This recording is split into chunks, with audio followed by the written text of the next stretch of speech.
Catholics around the world and here in Colorado continue to mourn the loss of Pope Francis this morning. We're taking a live look right now at the Vatican.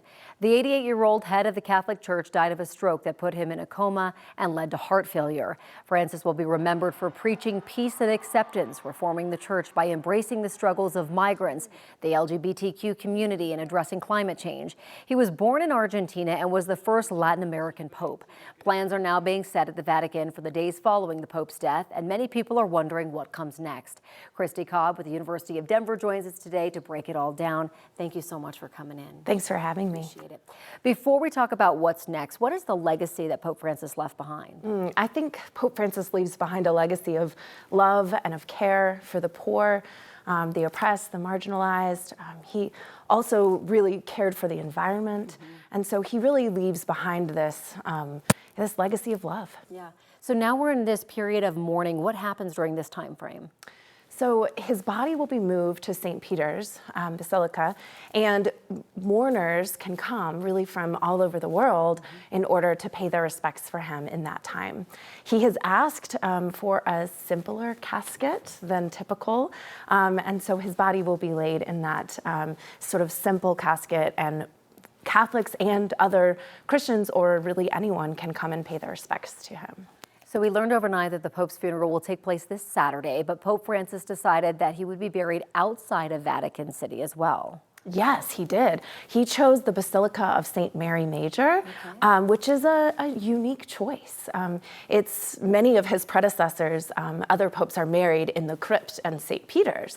And he chose the Basilica of Mary Major as a personal choice because he visited that church very often in Rome. And for him, it was a personal place of comfort and prayer, as it is dedicated to the Virgin Mary. So after this weekend, so many people are fascinated about how his successor is chosen. Talk about that process. Yes, so the conclave will begin, after the period of mourning and after his funeral and burial.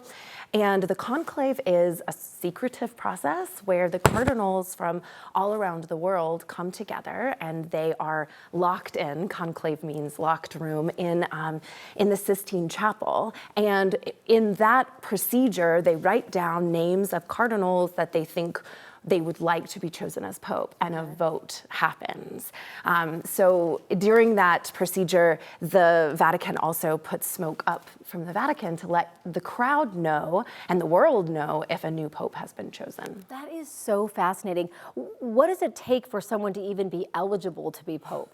Technically, any Roman Catholic who's male can be chosen as pope. But that hasn't happened, that someone who's not a cardinal has been chosen as pope for many, many years.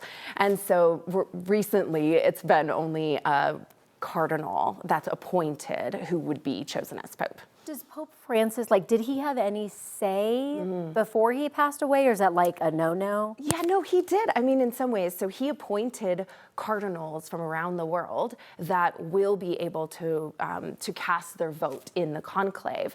So there are 252 cardinals around the world, and out of those 252, you're only allowed to vote if you're under the age of 80. So out of those 252, only 135 are eligible to vote. And out of those, the under 80 cardinals, under the age of 80, Pope Francis himself appointed 120 of them, or 108 of them. And so he had a say in the conclave that will be voting on his successor. And last time, this only took a couple of days, but this could be a process that takes a little while. It could be, yes. They have to come to a consensus within the conclave, and that sometimes takes some time. And I think especially as Pope Francis is seen as a sort of progressive pope, and so who will take over after him, I think, is a question that people are still sort of debating about. Will they pick someone that kind of aligns with what his, I guess, values were versus, maybe what's historically happened with other popes? Exactly, yes. It'll be interesting to see how it all plays out. The smoke with the chimney and the voting is really fascinating. It is. I think eyes all over the globe will be watching to see who's chosen. Yeah. Well, thank you so much for coming in. Thank you. Great insight. I love this conversation.